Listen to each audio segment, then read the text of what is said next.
Welcome to ACC Nation, featuring sports news and special guest interviews. Here's Will Ojanen and Jim Quist. Welcome to ACC Nation. It's Will Ojanen, and our special guest is AJ Black, the publisher of BC Eagle Insider, part of the 24/7 network and host of the Locked On BC Daily Boston College podcast, which I strongly encourage you to subscribe to, follow, because you get your daily fix of what's going on with the Eagles. This is the guy to deliver it on a plate with silverware, and you got everything that you need, man. It's good to see you, AJ. Jim, thank you, Jim and Will. It's great to see you again.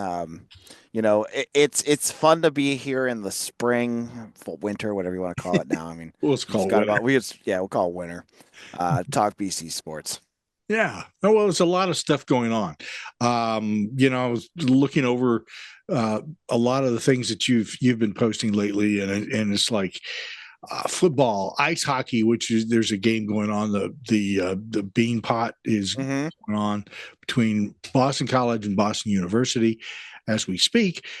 Baseball is underway. Lacrosse is underway. Basketball, that's just naming a few. There's all kinds of stuff going on, and the coverage is right there with you. And it's keeping you busy. Yeah, lots of new writers on my site covering everything. We just added women's lacrosse this year, which I was really pumped at, especially after winning a national championship. Felt like I had to. It's a big group of people that wanted to talk about it, and I just didn't have the writer. And now I got someone on campus doing it, so it's great. And basketball's basketball. Yeah, between lacrosse and field hockey, there's always women's, lacrosse and field hockey, and sometimes the men's too, but they don't have field hockey. But what I'm saying is there's always a highly ranked team there at Boston College and some awesome players. So there's always something there to keep up with. Now, you brought up basketball, so we might as well start there, and just get the pain out of the way here, just right up front. Earl Grant has been there a little while now. Are things coming around at all? No. I feel like we're still in the cycle, Let's end of that conversation. Yeah, no. It's what? After last year, you felt decent. They made the second round of the NIT. That they got to play in March a little bit. That felt good. You beat Providence in the NIT, even though they were missing like their top 3 or 4 guys. Whatever. You felt good, and then a bunch of things happen. First of all, your entire roster leaves. Basically, you're left with Donald Hand and Chaz Kelly, and everyone else is gone. Quentin Post goes to the NBA. You got everyone else in the portal. You lose all your guys, and you replace them with what I've been told was their marquee pickup, which was Josh Beadle, who was averaging 3 points a game for Clemson, which I was like, what? You had Dion Brown, who was doing pretty well, and he's doing better, playing for UMBC, and Chad Venning of St. Bonaventure. You watch the team, and then they just, as Earl Grant says, they don't know how to win, which is true. But the hardest part of watching this is you're watching what's going on around the rest of the country, and you watch the guys that left, and you say to yourself, they made the second round of the NIT last year, but that's a massive failure. They should have been a tourney team. There's way too much talent on that team last year for them to be anything less than that. Like Quentin Post is he's starting for the Warriors. Devin McLaughlin is a star for Vanderbilt right now. Jaden Zachary is doing great for Clemson. Like you had all of these guys and Donald Hand, who's doing better now. I mean, he's come back from an injury, but how they did not make a tournament last year. This is as close of a full complement of a roster as you're ever going to get at Boston College, and they still couldn't do it.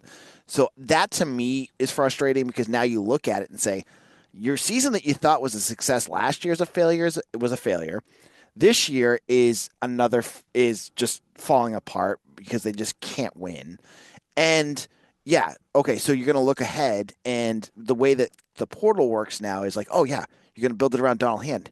Hey folks, Donald Hands is probably going to hit the portal too, and then you're just starting all over again. So Right. to me, everything starts and ends with Earl Grant. I don't believe the NIL thing with like, oh, BC doesn't have the money for NIL. They spent, from what I've heard, and it was Earl Grant that was able to pick and choose where he wants. They even said it on Sundays or Saturday's broadcast that he undercut Devin McLaughlin's NIL offer and basically didn't give him the money that he could have to keep him here, which is absolutely infuriating for Boston College fans to hear that because he was a guy that Earl Grant found who was going to be a tight end in college, made him sit a year to redshirt him. He becomes better.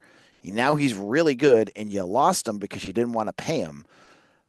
That's on Earl Grant. So a lot of this stuff I'm just seeing, and it's tough to watch, especially for Boston College, who has been mainly irrelevant for 15, 16 years since I've been there. I mean, when I was a student, I was there with Jared Dudley and Craig Smith and all that, so I got to see them play well. But the kids now, all they just know is this is a team that loses all the time. Wow. Before I let Will take the reins here, um, it just keeps coming back to Earl Grant, Yep. and let's be blunt here for a second, because right up front, I don't have personally, as somebody just looking from the outside in, I don't have a lot of confidence in him. And it sounds to me like there's not that much confidence in what he has achieved so far, or what he can achieve in the future. Does it look like he has a short tenure, or is he on a short leash to move forward there? What's next? That's a great question, Jim. He's signed to 2029.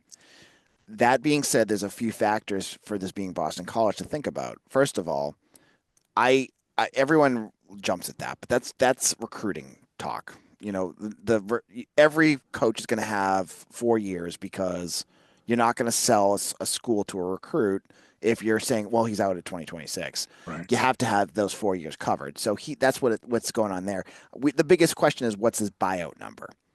Because if the buyout number is big, BC's cheap, they're not going to pay for it. That being said, I keep saying this on Locked On BC.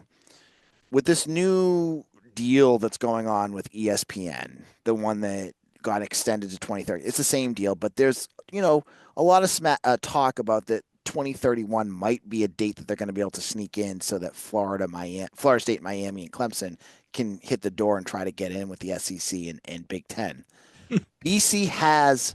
Sorry, I gotta laugh about that because it ain't happening. Well, I know, but that's what they're looking at, because that's when the SEC and Big Ten contracts are up, right? Right. BC has to look at this as the doomsday clock is ticking. How many years of empty Conti Forum because no one cares can this program, afford when things could blow up? You never know. Things could blow up, and then you're going to need to put your best portfolio out there to show that you're attractive to another program, to another conference. You don't want them to see, a student section of 15 kids because no one cares.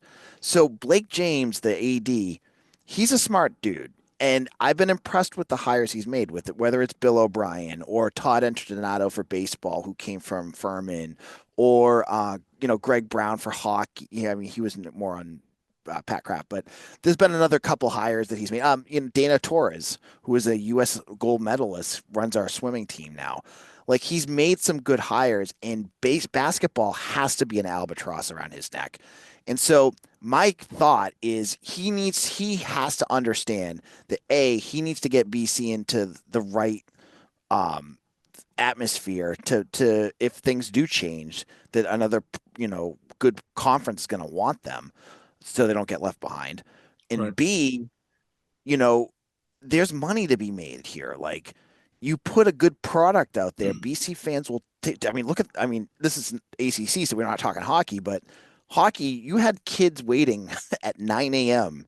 for BC hockey tickets for a 7 p.m. game because the fans love it. Compare that to basketball where no one goes to anything. You can't give away the tickets. I think James has to look at this and say, you have to make the move. Like you got to be able to you got to spend to get out of this contract and then spend good like you did with Bill O'Brien. You spent more than you would normally do for his staff and his play and for him. Do it for basketball. Go out there and spend more than you're used to and make BC relevant again. Yeah.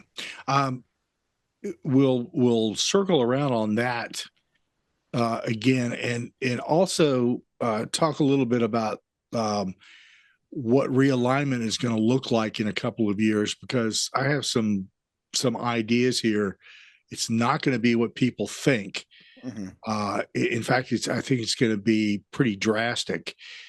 But right now, we'll let Will take it and let's talk a little more. All right, good to chat with you again, AJ. I didn't really understand everything you've been talking about with Earl Grant until recently. I don't know what it is with these last 3 Saturday games, the North Carolina game, the Florida State game, and the most recent one against Syracuse. And yeah, granted, I think Florida State tried to lose it a little more, and that's why BC won. But the North Carolina game easily could have won if they would have just inbounded the ball in the last 4 seconds. How many times did they have the opportunity to win at Syracuse? They're up 7 in double overtime. Exactly. It's the end of game situations that is now where I'm seeing where you're coming from. Yeah, I mean, when you're BC, you need good coaching to win games. Like with Jeff Hafley when he was here, that was an issue. Like, you need a coach that can maximize the roster that you have, because you're not going to bring blue chip players here. You need a coach that can help you win. And that's why I think Bill O'Brien's the perfect fit, right? Like he is a coach that knows how to win, and he's getting that roster for football set to win. Earl Grant, I don't feel like knows how to win. Even when he was at college at Charleston, he wasn't all that prolific. Like Pat Kelsey goes to Louisville. He was and I believe BC would never have had a chance to hire him, but he's a guy that has won and won and won and won. Earl Grant, when they brought him in, was not really a winner. And I think that's a big thing. Like, you need to know how to win. And he keeps talking about the players, but he needs to know how to win. And I'm not sure he does. Some of this, too, to me, I wonder was this roster constructed right to begin with? Because you don't really have a lot of size to really go up against a lot of the bigs around the league. I mean, I think the tallest player in the team that really sees significant minutes is 6'9", and it just doesn't feel like there's a lot of depth there. Yeah, I mean, I think when I was at football practice, one of the things I heard from people associated with the basketball team was that I've heard he's interested in having a 4-guard roster and going like 1 big, 4 guards. And I don't even think you have 4 guards that can reasonably play well, especially when you have Fred. This goes back to Grant, right? Fred Payne, I have no idea why he keeps him on the bench. Like, he should be starting every single game. And instead, he trots out some of these other guys like Roger McFarland. I know he's got a little bit more size than Payne, but Payne, every time he comes out there, is like lightning in a bottle. He won't start him. So I look at the size issue that this roster has, and you got Elijah Strong, who's been sick for a while. I think he just came back this weekend, and Chad Venning. And then Jaden Hastings is like what every big that Earl Grant, and I'm not knocking him for this because I think he does a good job developing him. He's just really, really raw right now. And, he has his moments, but he also has his moments where it looks lost too, because he's learning, and that's where he's at. So yeah, that makes them thin at the big. Yeah, and you talk about Hastings. Yeah, he just recently had a 4-block game, so It's there. It's just a matter of, I think it's just more on the offensive end for sure. But Donald Hand Jr., obviously, being a Virginia fan, we know his dad, in his time at Charlottesville, but he is definitely not his father. He is a legit player. Yeah, this guy's a scorer, and every game that they've lost, he's been, he had 31 points against Florida State. They won that one, but against UNC, he had a big game. Against Syracuse, he had a big game. he's carrying this team offensively. Like he is that guy. Like he's the only like he and Fred Payne, I feel, are the only consistent scorers on that roster. Chad Venning does his best, but he's not a volume scorer. He'll get you 12 points and 8 rebounds a game, and that's pretty consistently what he does every week, every game. But it's Payne. It's and it's Donald Hand, and that's the part that I think the end of the season, the way that college sports is right now, I think that is making BC fans so sad. Is like, I think everyone knows what's coming next, and like you have this chip that you could build around for 2 years, but the odds that he's staying, and I don't know what Donald Hand is thinking. I don't want to like throw that. Maybe he loves Boston College and he's going to stay. I just think writing on the wall. Why would he want to play another year here? Understandable. So this is me. It's like basically BC won that tournament out. I think it was in the Cayman Islands. They beat Boise State. They were looking 6-1. They were 6-1 at that point. Looked pretty good. I mean, that Boise State win looks really good. I think I mean, obviously it looks bad in them, but this is the weird thing about college basketball is you can have a win like that, but then you can turn around and lose at home to Dartmouth. Yep.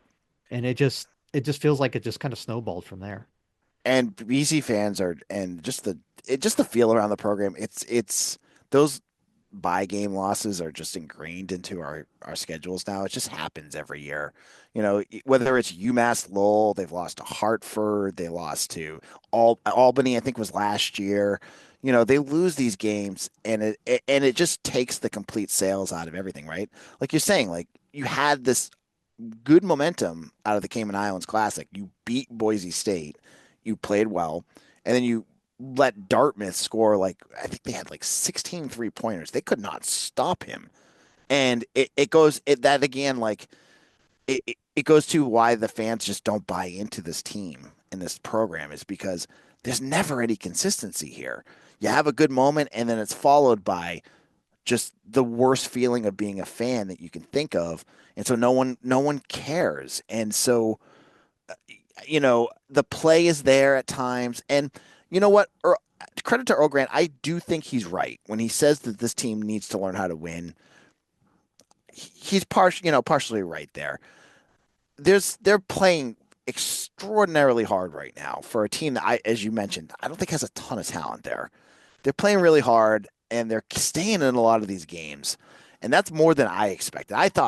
Watching earlier this season after that Dartmouth loss, I thought once we got to the ACC portion, this team would be getting blown out. So credit to them. Like they're fighting and clawing and there's games like Duke where there's no chance. They had no way of stopping Cooper Flag. And there's going to be more games when they play Clemson and some of these other teams, they already played Louisville. They got smoked there too. Those kind of games where they're not going to be in it. But for the most part, you look at the schedule, they're playing Notre Dame next. They could claw into that game. And it's just, it's so, I don't want this whole episode to be depressing, but it's just no one, I write about it. And I can tell you when I look at my metrics, the basketball stuff, I have people there covering the game and no one cares. It's just so dead right now. And that's why I keep going to, they need a jolt bad. And, the funny thing is, I can't believe I actually interviewed this kid. Earl Grant has a kid who's a top 10 recruit. Next 2026, Tony Bryant, top 10 on 247, who is a 5-star, who legitimately, I talked to him on the phone, really likes Boston College. And so then you get your fans going, well, if we fire Earl Grant, then he's definitely not going to come. And I'm like, it's Steve Smith, the assistant. But there's little flames. And that's the thing with BC is always there's a little tantalizing piece of something that could go on in the future. And it never really materializes to the level that you want. Like what NC State went through last year, where they were kind of there for a bit. And then all of a sudden they just hit it and they made the Final Four. They won the ACC. BC fans were always waiting for that. Last year, you were hoping that with Quentin Post, you're going to get this magic run and you just never gets there. So when you have a guy like Tony Bryant that you're thinking about, you're well, maybe if Earl Grant stays 2 more years, he'll figure things out and Tony Bryant will come in and that'll be your spark. But again, you go back to the depressing, negative Nelly BC feeling going, he's never going to come here. It's true. New Balance, pay him. Yes. I mean, you don't have a whole lot of other schools that you support, so might as well go there, right? That's one of the things I keep saying on my show, right? Like New Balance does, and I think they're going to, I've heard buzz they're going to probably end up taking football too soon for their uniforms. Like you see them, they're becoming a bigger brand. Like you're seeing some really big athletes, and they don't have a lot of college. Why don't they just throw a bag? Like BC's their big college. Why don't they throw a bag at a guy like Tony Bryant and then have him then market the crap out of it? It's gonna pay again. It pays dividends to do that, and you make a big NIL deal with that, and then all of a sudden you have a marquee name on your product. I've always wondered why they haven't done it, but that's just me. Jim? Having sold media for a portion of my life, Yep. I understand what it means walking in the old days it was Arbitron, now it's Nielsen. You walk in and you show your numbers for whatever outlet that you're working for.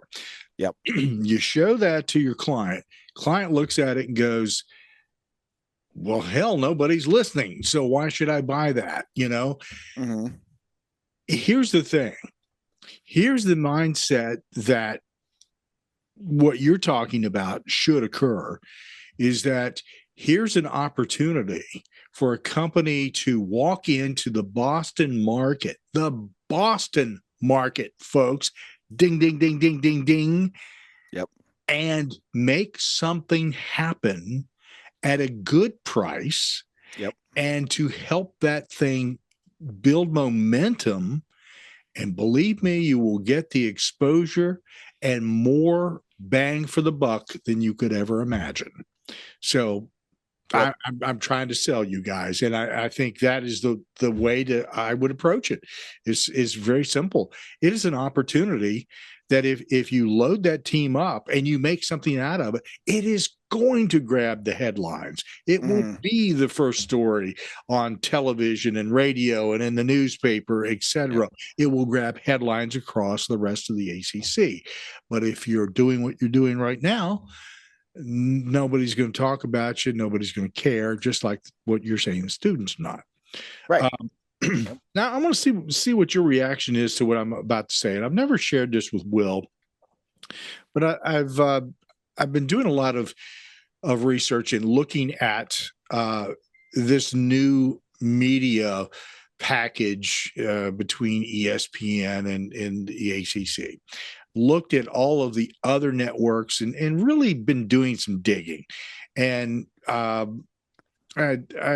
take what I know from having worked in radio and television for years and years and years and start really breaking it down as to what the benefits are. And here's what I'm seeing come around 2030. I get the impression that, there's I have a friend of mine who works in media, in a fairly large media outlet, who will always tell me there's only so much of the pie that is available. And I'm going, well, that's correct to a degree. What I'm seeing, I think, happening is we may have the conferences as we know them may no longer exist. Mm-hmm. Because I don't think that there's as much money there to spread around, and there's obviously not as many outlets, because when you start seeing, okay, well, ESPN has this, Fox has this, and then you start getting into its little bits and pieces here and there, there's only so many outlets. So something has to give at some point. Yep. This is where I think what you're talking about with Boston College, and I think this is where the chatter comes into play a lot in the ACC. Is people will say, well, why do we need Boston College? Why do we need Wake Forest? Why do we need this school? Blah blah blah blah blah. There's a lot of good reasons why you need them and why they should be there. but you need to really encourage them and to support them in growing their athletic programs so that they rise, because, rising tide lifts all ships. It's just that simple. And when we get closer to 2030 and we start seeing the reality that it may not be an ACC or a Big Ten or an SEC as we know them today, because there's only so many places that these teams can be seen, heard, and paid, then we'll look back on this date and go, maybe we should have been doing something. So, what do you give me your reaction to that? You didn't tell me I'm full of it, because I am, in essence, full of it most of the time. But that's what I'm seeing. I'm seeing this it's kind of ominous to me.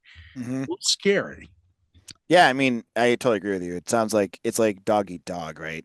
Where like and I get it, because we're built in a system of capitalism where everyone needs to make the most money and get, college football is absurd right now with the amount of money that's flying around. And maybe things will change with, with the house settlement and NIL and all that kind of stuff that could change how we're paying athletes and paying coaches and paying for all the, slip and slide that they have at Clemson and the arcades they have over there and all that crap. But I look at football and it looks like right now they're just like, it's like everyone's cannibalizing each other to get to this like magic super conference thing that they all think is going to be the best thing for college football. It may be, who knows? But I look at that and yeah, BC and Miami, BC and Miami game is not the same as Florida State and Miami, but you have to have like there's something in having games against a Boston College or Wake Forest, like you said, that adds to college football. It does. Like you have, like for the beginning of this season, Florida State's flying high. They're a top 10 team, and they lose to BC. That's a big story. Mm-hmm. And then you have other games where, Clemson's battling, another, like either Georgia Tech or whatever. And these stories come out. Now, if you just have every power conference team playing every every blue blood team playing every blue blood team, that's all that's left. It's a hollowed out version of what college football is about. Yeah. And I think folks are going to regret that. And I think the players are too, because it's going to be freaking exhausting. If you're playing a schedule that's like Miami, Alabama, Georgia, Florida State, Florida, Auburn, like these players are going to get burnt out. They're going to get hurt. There's like this, it's cyclical. Like for every game that Alabama plays against Auburn, they play Mississippi State. They play Vanderbilt's different this year, but you know what I mean? Even that's a story, right? But like those kind of games kind of give a little bit to the schedule and makes it more interesting, and it kind of helps out with the players. If they're just playing a meat grinder schedule every year, I mean, I don't know. They're gonna hoard all the talent, first of all, which I guess, but I think there's a lot of teams too right now. Everyone mentions BC and Wake Forest, but like some of these schools in the SEC and Big Ten better watch out too, because they're going to get chopped out fast. Yes. And I think a lot of them are, pounding their chests and thinking they were, they made the great media deals, but like, hey, Rutgers, Maryland, Purdue, watch out. Like they're going to get thrown out as soon as Ohio State and Michigan realize they can make an extra $10 million if they kick them out. They're going to do that in a heartbeat. So this whole I hate it. Like I on Twitter can go back and forth with UConn because BC kept them from doing this. But on the other hand, like this whole system is just, as you said, ominous is a word I'd use. I mean, it just feels gross. I don't like where the world of college football is going. And if it ends with all, 1-2 super teams that covers up most of the Power Four programs, that's great. But it doesn't look like that's where it'll end up. It'll be, all the big programs that want to break off and do their own thing. And that's a bummer. Yeah, you start looking at let's just say we keep each one of these conferences, and let's say there's the four, Yep. Big Ten, SEC, ACC, Big 12. Essentially, what you come down to is saying, okay, the top 5 or 6 out of each one of these conferences are the teams that we're going to keep, and everybody else, you're gone. And you're right. You get to a point where the burnout factor is going to be extremely high. I mean, think about this for a second. The average amount of playing time for or playing career for somebody in the NFL is really short. Right. And there's a good reason for that. This is a very good reason for that. You start looking at all those factors and then apply that to college football. Now, where are all these future NFL players going to be coming from if you're burning out your players at the college level within a year to 2 years? Right. They're not going anyplace. So, you can get short-term money, I guess. I don't know. Anyway, we could go on forever about that. It's one of those things that it bothers me. It's like rolling around with the pigs. Mm-hmm. Quite frankly, that's how it's beginning to feel for me. Let's talk a little bit about football. Let's move away from the negative Nelly aspects here and go into football, because this is an exciting thing for me. Bill O'Brien, I love this guy. Mm-hmm. I love what he has done already with Boston College football, and it feels good. There's this excitement factor, and I'm looking forward to what he's going to do this coming season. Give us a little preview about what you think you see coming up for the Eagles. I mean, yeah, it's going to be. You're already going into the camp with his motto. His motto is "Earn it." Like, you go and you watch a BC game at Alumni Stadium. When they come in, they do the entry video with them all coming out, and it's #earn it. And that he actually, some of these mottos are kind of hollow, but that's what he lives and breathes. I mean, that's why Thomas Castellanos got benched. Was Grayson James earned it. He took it over. He would have been the starter from what I've heard. I believe from the sources I've heard, Castellanos was not supposed to start even week 1, but James got hurt in camp. Okay. And never got a chance. Then he came back in and he was partially hurt after Castellanos got his concussion. But that's kind of his mantra. And I love that. Like, going to practice, it's physical, but every guy that you watch out there has a chance to play. If they go out there and practice and bust their butts, you get guys like Jordan McDonald, a running back, who, when I went to camp in summer before they closed practices, was doing really, really well. But then he was like the 4th stringer. He comes in at the end of the season, and he shows out. You have guys, who are some of their defensive backs, guys like Omar Thornton, a safety that they brought in at the very end of the class of 2024. I watched him at camp. I didn't think he was going to ever be a starter. He gets out there and he plays meaningful snaps from week 6 on. So his mantra, I really feel like, it maximizes the staff, the players that they have. So, like, you're even looking at quarterback right now. Like, we'll talk about Grayson James, right? He had a great month of November. He had those 3 big wins. Even looked good against Nebraska, and even a bowl that they lost. They bring in Dylan Larnigan from Alabama, 4-star recruit that O'Brien recruited to Bama when he was working for Saban, and they're bringing him in to challenge Grayson James. So Grayson James is not going in thinking, I have this spot. He could lose it. And that is exciting. Like, you have enough talent now where you have got every position you're looking at, there's a bunch of guys that are talented enough to take that spot. And that is something Boston College has not had in a while. You have your talent, but then an injury would happen and you're like, this freshman looks like he has no idea what he's doing. Yep. That's not the case now. And that's the culture and structure that Bill O'Brien has brought. And it's very clear in 1 year what he's done there. It's a very big difference. Yeah. Sounds good. Will?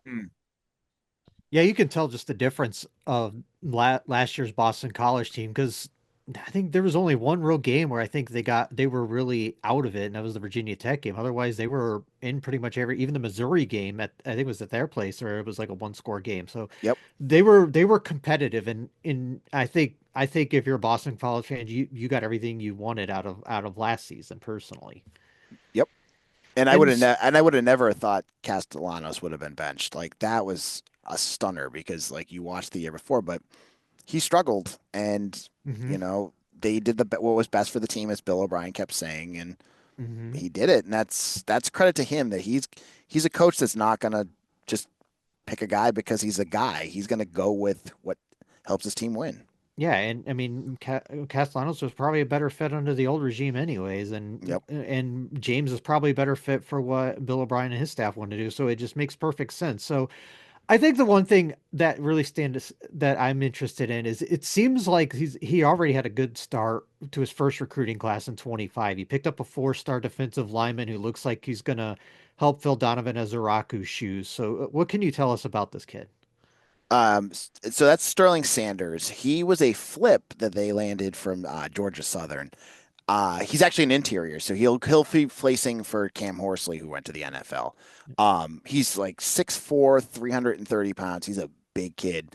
And completely under the radar. This is a kid that didn't have. I don't think he had any like big offers. I think BC was his first Power Four, and they flipped him immediately when they got him.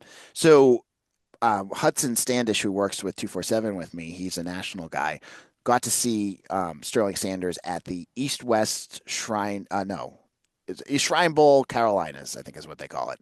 It's a Shrine Bowl for college, but for high school players, and was blown away at like just how physical this guy is. That he's explosive, he's big.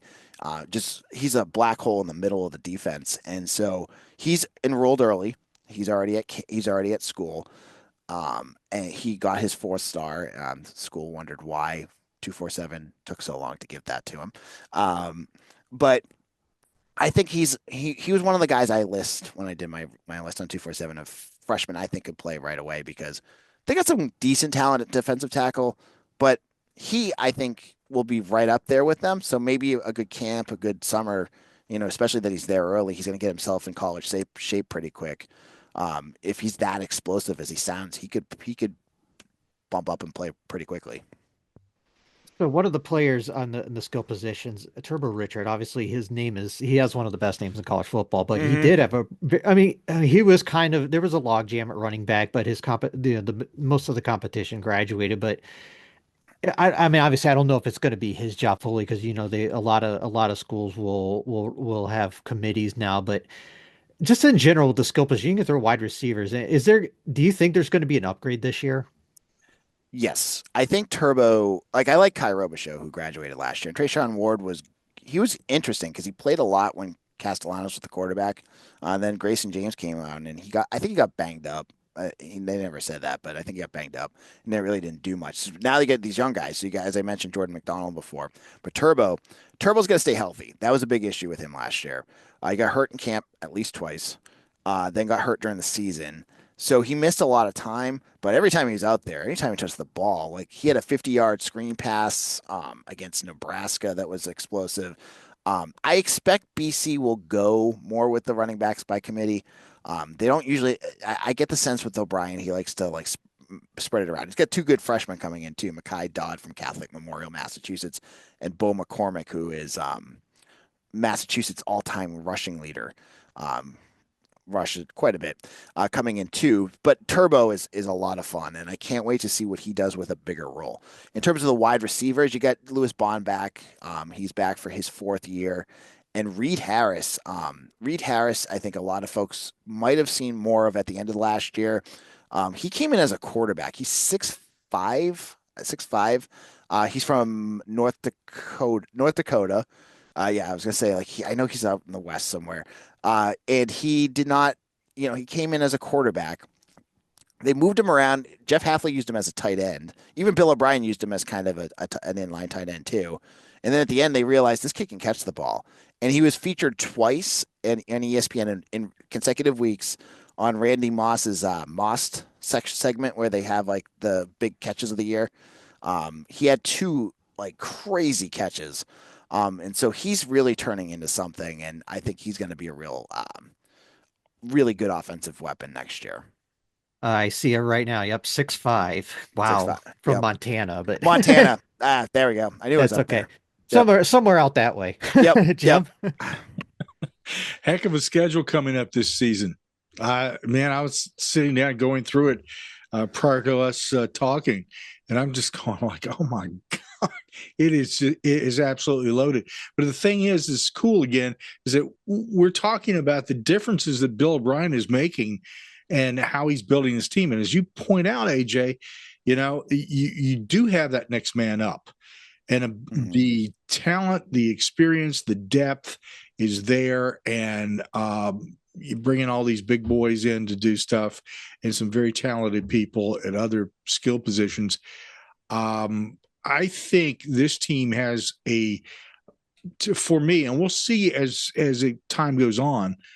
We have to go through spring and a little bit into summer before we really know. But man, this team strikes me as being one that you better be peeking over your shoulder, even though the schedule looks horrendous to some degree to me. Any thoughts on the schedule? Yeah, they've got 3 playoff teams from last year. They played Notre Dame, all at home too, which is crazy.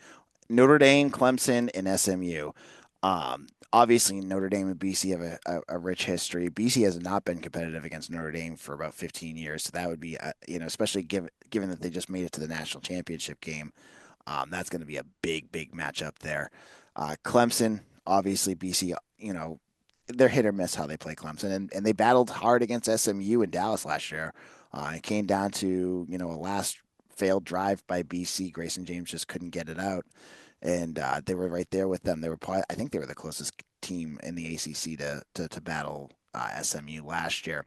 So I look at the schedule. There's tough games, and even some of their out of conference. Like they were supposed to play UMass. They were scheduled to, but UMass joined the MAC, so they had to peel off some of their independent games that were scheduled ahead of time, and they kept the SEC games like Georgia and a few others that are paying them quite a bit of money to get rid of BC. So BC replaced them with UConn, who UConn, to their credit, they won the Fenway Bowl. They beat UNC last year. Jim Moore Jr. is doing a nice job there. So they're a tough team.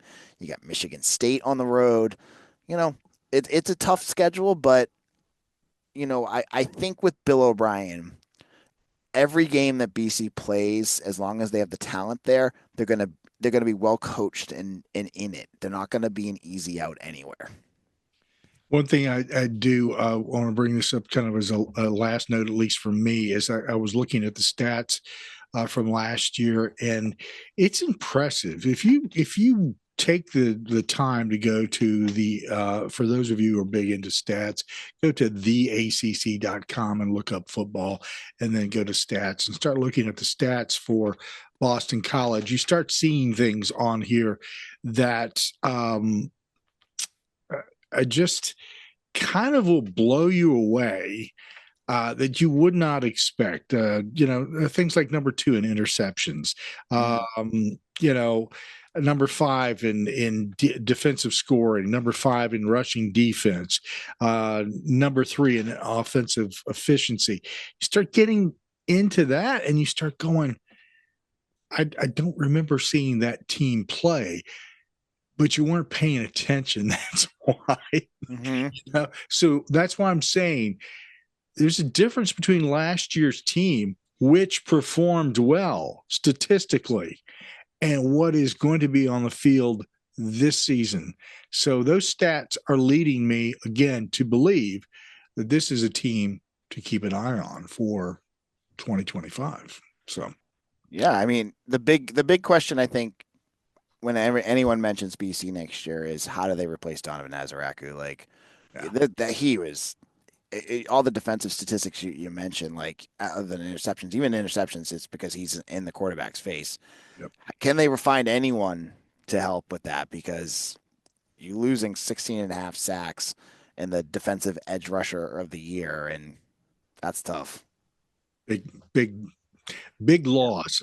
However, I think there's some people who are going to make a big difference in a couple other places, which will more than take over that loss. Will, any final questions? So let's circle back to basketball real quick. Don't win it, but I'm just kind of curious. Okay, what do you put the percentage at of Earl Grant being the coach next year? Ah, Yeah. God, like Mm. I, Yeah. I don't know. I really like. I have like the little devil and the angel on my shoulder right now. One of them's Mhm. going, they're gonna fire him right away because their team is terrible. But like the other part of me is going, yeah, BC's cheap. They're not gonna do that. And so I'm like listening to both. I don't know what to say. So like 50-50, maybe I'm gonna be a wimp and go with that because Pop out. Just yeah, kidding. I'm totally copping out there because like That's okay. I don't know like. I feel like Blake James should see this and know, but then maybe I'm just being too critical. Maybe I am missing something here, or the same stuff that with BC that's always been about BC, which is they don't want to spend the money. Blah, blah, blah. I don't know. I'm gonna cop out and say 50-50, and you can all rip me in the YouTube set comments or wherever. I'm Yeah, fine with that. whatever. I got your back. Yeah. All right, Jim.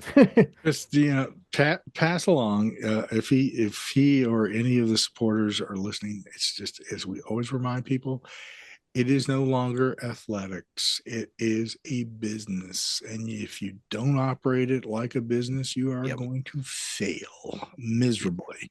And failure is not part of the curriculum at Boston College. So Ever to excel.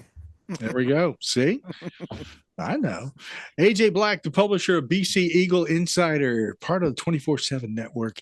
And again, I have to encourage you because, man, he puts a lot of time into this. The Locked On BC daily Boston College podcast. That's a lot of effort to do that. And I applaud you, and I bow down to you because I do know how much everybody who also does Locked On podcast on a daily basis, that's a lot of work. And for those of you who are fans, if you really appreciate knowing what's going on at your favorite team, your school, whatever, just know this: these men and women who put these together are doing an awesome job, and you should be listening to them on a regular basis. And AJ is one of those folks that we're talking about. And AJ, thank you for doing that. Thanks, you, sir, for joining us. It's been a while since we've seen you. We always like to see you. We always like to talk sports about Boston College, and we didn't bring one thing up this time about food in and around Boston, but we will the next time we get you on.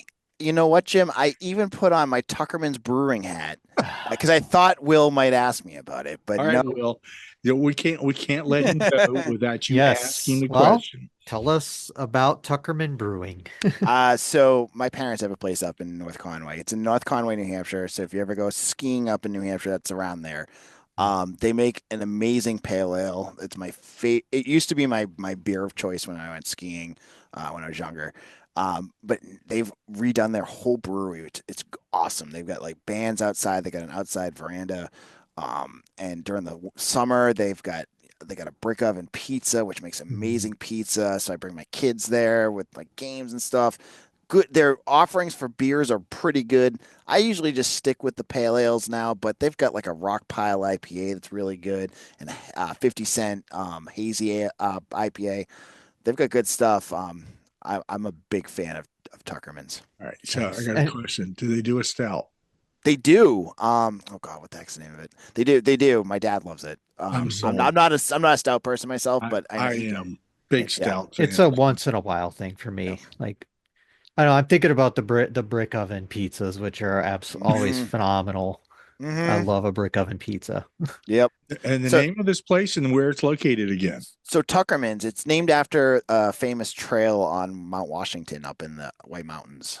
So it's Tuckerman's Brewery, and it's in, I want to say it's North Conway, but it might be Madison, New Hampshire. Yeah, But it's people up can that look it area. up. Yeah, You know, this Yep. is why we have Google and other things. Bing, Mhm. exactly. DuckDuckGo. Yeah, good stuff. AJ, thank you. You couldn't get rid of me without that. It's a good thing you threw that in there. That's Yes. good stuff. And I hope that they get some additional business that drops in there. And hey, be sure to mention that AJ sent you Yes. if you go there. Tuckermans, if you want to advertise on Locked On BC, I got spots for you if you want Yes. to. See, there we go. It's all good. AJ Black, we appreciate you joining us, sir, and talking Boston College Eagles. All right, thank you. Thanks for listening to ACC Nation. Be sure to listen, like and subscribe to our podcast, radio, and YouTube channels by visiting accnation.net. Follow us on Instagram, X, Facebook, Mastodon, Threads, Blue Sky and Reddit at ACC Nation.